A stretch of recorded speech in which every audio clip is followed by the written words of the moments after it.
Our next witness is with the Ontario Nurses Association.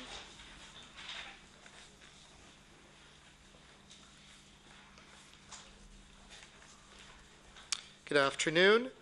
You have up to 10 minutes for your presentation, following which there will be questions beginning with the New Democrats. And as you begin your presentation, if you could state your name for Hansard. Okay. Thank you. Good afternoon. I'm Catherine Hoy, a registered nurse and newly elected Vice President for Region 2, the Ottawa area, at the Ontario Nurses Association for ONA. Joining me today is Lawrence Walter, ONA's Government Relations Officer. ONA is Canada's largest nursing union, representing 62,000 registered nurses and allied health professionals, as well as more than 16,000 nursing student affiliates, providing care in all sectors. I'm speaking today on behalf of 62,000 members to request that Schedule 16 be removed from Bill 70 and appropriate discussions take place with ONA, representing the very workers this legislation is supposed to protect. ONA believes that all of its members have the right to work in a healthy and safe work environment. The sad irony is that the 1977 bill, also known as Bill 70, introduced the promise of a new dawn in Ontario workplace safety. Now the new bill flies in the face of principles on that groundbreaking 1977 Act, including the fundamental rights of workers to participate in their own health and safety. Despite the fact that ONA has been optimistically and in good faith frequently meeting with all levels of the Ministries of Labour and Health and Long-Term Care and devoting significant resources to the healthcare violence prevention tables, no one mentioned Bill 70, Schedule 16. To us prior to an email communique received from the Minister of Labour and Chief Prevention Officer on November the 29th, 2016 at 6:49 p.m., after the second reading had been completed. We are deeply disappointed with Bill 70, Schedule 16, given the productive collaborative relationship we thought we were building with both the Ministries of Health and Labour, as well as healthcare employers and our collective violence prevention efforts. The important proposal in the bill is the newly defined Health and Safety Management System, HSMS. The Chief Prevention Officer's powers are to be broadened to set standards for and accredit the HSMS. There's no mention of worker or union or Joint Health and Safety Committee input or review. An email to Labour from the Minister's office stated the outcomes of these proposals. The program would recognize employers who implement superior occupational health and safety management system, highlights the great work they are doing to protect Ontario workers and reduce the burden of unnecessary process such as routine inspections. These proposed amendments prevent two of the very aspects Dr. James Ham 1996 raised in the groundbreaking report that prompted the enactment of the Occupational Health and Safety Act that he agreed are essential to workplace safety success: objective government oversight by way of inspection and worker participation in their own health and safety. External auditing of workplace safety performance has long been accepted as a cornerstone of health and safety success. Dr. James Ham's words, "An internal system of direct responsibility will be imperfect and requires audit, not because of any inherent defect in form, but because it is a human organization in which conditions of work and concern for the well-being of persons create grounds for tension. External audit can keep the basic internal system alert and responsive." Dr. Ham was very clear with the need for worker participation. The worker, as an individual, and workers collaboratively in labor unions or otherwise have been denied effective participation. Thus, the essential duties of openness and the natural justice have not received adequate expression. Replacing enforcement with the proposed health and safety management system is controversial and certainly unacceptable for Labour for good reasons. Research suggests workers' health and safety is better protected and injuries are reduced by regulatory health and safety inspections that result in a citation or a penalty.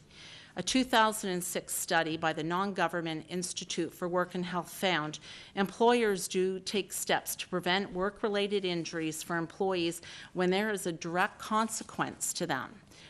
When so much points to the need for enhanced inspection, why now? Why now does the government propose to eliminate or reduce those very inspections that are intended to keep our workers safe? After signaling a desire to sincerely consult with the Dean expert panel process, why now such a change to our comprehensive health and safety system buried in a quiet corner of a finance bill that no one has had the opportunity to review or be consulted? Had we been given this opportunity to discuss before the bill was tabled, we would have pointed out the value of routine monitoring in effecting general and specific deterrence that has long been accepted. We value accreditation process, but only as an enhancement of the internal responsibility system, not as a substitute for the necessary external monitoring that helps keep the internal responsibility system working. Workplace health and safety remains dire in the healthcare sector, and according to WSIB stats, it's only getting worse. I encourage you to review ONA's infographic, which is attached to our submission, depicting the healthcare sector performance compared to industry, construction, and mining. While injuries in other sectors have had a downward spiral since the enactment of the Health and Safety Act, healthcare has maintained or increased a solid lead in accepted WSIB claims in many areas. As we know, it's not even the whole picture, as it is widely accepted that violence, exposure, and other injuries and illness are underreported in our sector. We also have reservations about transferring health and safety obligations by employers and the Ministry of Labour under the Act to the oversight by the Chief Prevention Officer. The Chief Prevention Officer's attention to date has been primarily on other sectors and not healthcare. Healthcare facilities have been part of a voluntary accreditation process for years. We acknowledge that it's been valuable for some areas of business, but seriously, it's failed in health and safety application. Over time, we have heard the small hospital that achieved the highest of ratings in accreditation review, but at the same time failing at a WSIB Workwell audit in its health and safety system. The most recent example of concern about relying on an accreditation program without benefit external review is the Center for Addiction and Mental Health, CAMH. CAMH webpage proudly displays an exemplary standing for its June accreditation, with one of the 4 areas of their excellence identified as prioritizing worker safety. But this is the same hospital in July that received its 3rd conviction and fine for health and safety infractions related to serious beatings and critical injuries of workers. At a recent meeting of the Violence Leadership Table, we discussed improved accreditation standards with both Accreditation Canada and Health Quality Ontario. These discussions are in their infancy and will not be quickly enacted, but we are unsure of how effective they will be at improving health and safety in the workplace and reducing incidents of violence. It should be noted, ONA's president, Linda Haslam-Stroud, has been discussing over the last 9 months putting more stringent expectations and accreditation standards, expecting that this would be an enhancement. We would never agree to improve accreditation standards as a substitute for proactive ministry inspections, and we would never agree to a program that didn't have legislated mandatory participation for workers, the fundamental and hard-won rights of our members. We cannot support a program that rewards employers by exempting them from external government inspections. We had extensive discussions with stakeholders in 2007 when WISIP proposed accreditation, but after months of discussion, they never acted on the proposal. We have had almost a year of proactive discussion on how to enhance the current hospital accreditation program to work to prevent and respond to violence in our healthcare workplace. But even after all these months, we still have no resolution. We hope you can appreciate these amendments in Section 16 and not insignificant things to be quietly tucked into a finance bill and hurtled through legislation. We urge the Standing Committee to take out Section 16 and let's discuss the proposed upheaval of health and safety in this province. We have had meaningful engagement on serious issues. Why change that now? We are mindful of Justice Campbell's sage advice. Health and safety in healthcare is doubly important. Justice Campbell said that if workers aren't safe, neither are patients. It's that simple, and we all will be patients one day. All Ontarians have a deep understanding in what you are going to do to our health and safety. Thank you. Thank you very much. begin questions with Ms. DeNovo for 3 minutes. Yes, thank you very much, Ms. Soy, and thank you for that presentation. My office actually has received complaints from workers at CAMH because it's not that far from Parkdale High Park, and so we have many healthcare workers that work there, and we're as shocked as you about the award. We've heard from the government side saying, don't worry about it. This is going to be a consultation process. Don't worry about it. Proactive inspections may still be part of this. Just trust us, leave it to us. What do you say to that? Well, I do worry about it because if you look at the numbers in workplace violence from 2014 to 2015, they have more than doubled. If you take out the mandatory inspections, what is going to happen? I don't know if people really know what violence is in hospitals for nurses. We are talking about guns, machetes, knives, knife credit cards, hair pulling, closed fist punching, spitting. And so we depend on these audits. This is very, very serious. And it would be very scary to think in this day and age that mandatory inspections would come out. If a police officer was treated that way, that person would be arrested and put in jail. But it's acceptable for that to happen to healthcare workers. It isn't acceptable. It's, I think the general public think that it's part of our jobs to take that, and it absolutely is not. We're there to care for people, and that's why we're nurses, and that's why we went into the field. But we need to be safe, and we need our government to make sure that we are safe.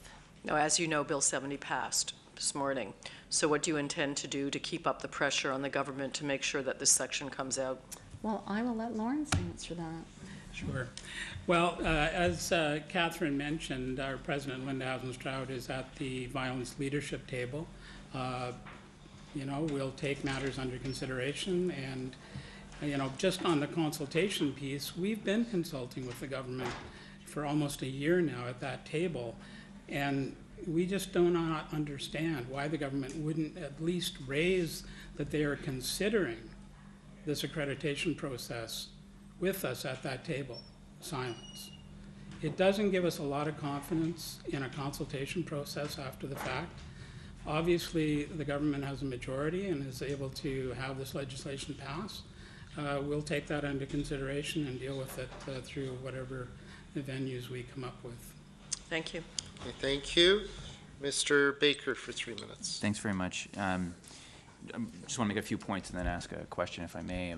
First of all, you may have been in the room, I think, but I wanted to reiterate just my personal experience with health and safety. As a young man, one of my first jobs was on a work site where we worked with a lot of heavy equipment, and where and I saw, you know, in that particular workplace, people took a lot of precautions to make sure people were safe, and I probably in most workplaces that happens.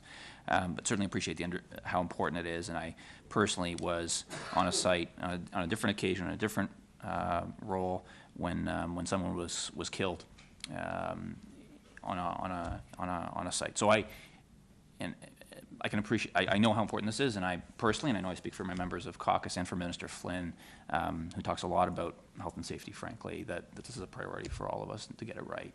The second thing I wanted to do was just to clarify something. I know Ms. DeNovo was mentioned a couple of times that the bill is passed.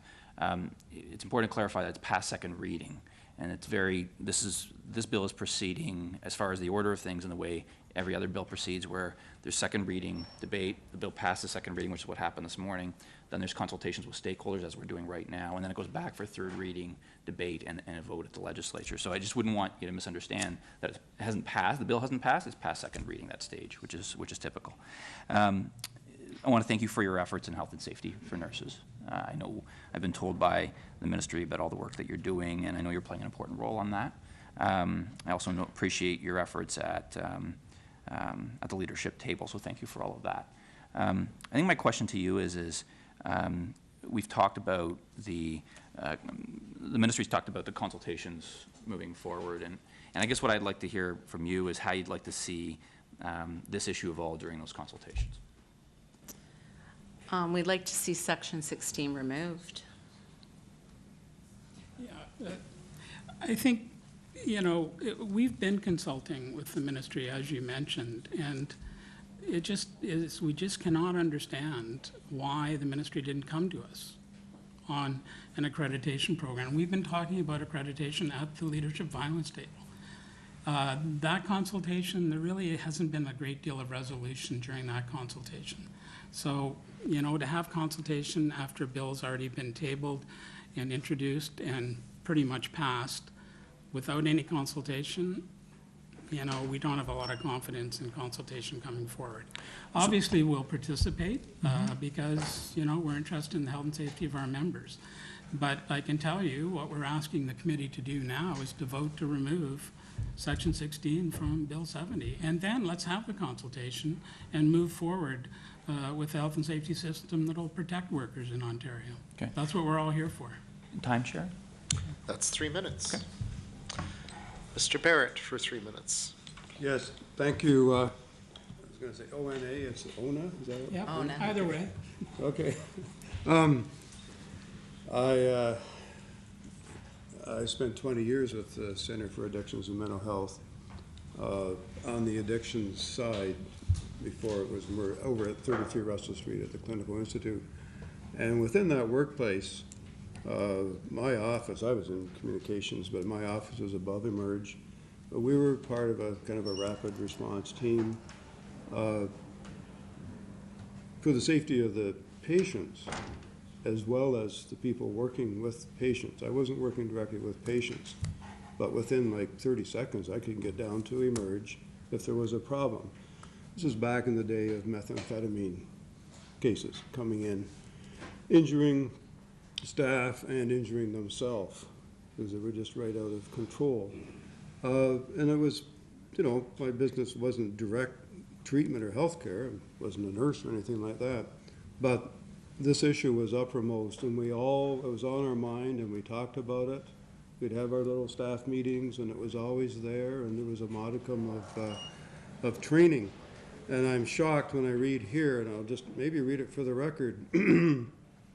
Again, no one mentioned Bill 70, Schedule 16, to us prior to an email communique received from the Minister of Labor and Chief Prevention Officer on November 29th, 2016 at 6:49 p.m. So that was just last Tuesday. This is Thursday. Exactly. After business hours. Yeah, and I didn't know about At this that, so really the communique. next day. So we're sitting here making decisions. I'm not an expert in labor relations or health treatment necessarily, although I did work in the field for 20 years. And like, safety is so important. In your business, the patient is number one. And of course, those working with patients are in need of assistance, and which can obviously indirectly harm the patient if you're not being protected. I just want, are they just out of touch? Like, is this incompetence? Did someone have a great idea Monday maybe and send out a memo Tuesday, or what happened here? I have no idea. I'm thinking that maybe different areas of the Ministry of Labor weren't talking to each other. Maybe the Chief Prevention Officer doesn't realize what's going on at other tables around violence prevention efforts and the talks around accreditation. ONA spent a great deal of time doing a consultation with WCIB in 2007 around accreditation, and that proposal never went anywhere. So we kind of are completely dumbfounded, really, at why the consultation didn't happen earlier around what they're proposing in Bill 16. You know, we've consulted with the government on a number of other issues, most recently, as I mentioned, around the violence prevention initiatives. We're ready to consult. We're here. We don't understand why they haven't approached us. Thank you very much. That's all of our time. If you do have further written submissions you'd like to submit, you have until 6 p.m. today. Yeah, what we've left with the committee is our written submission. Thank you. Thank you. Thank you.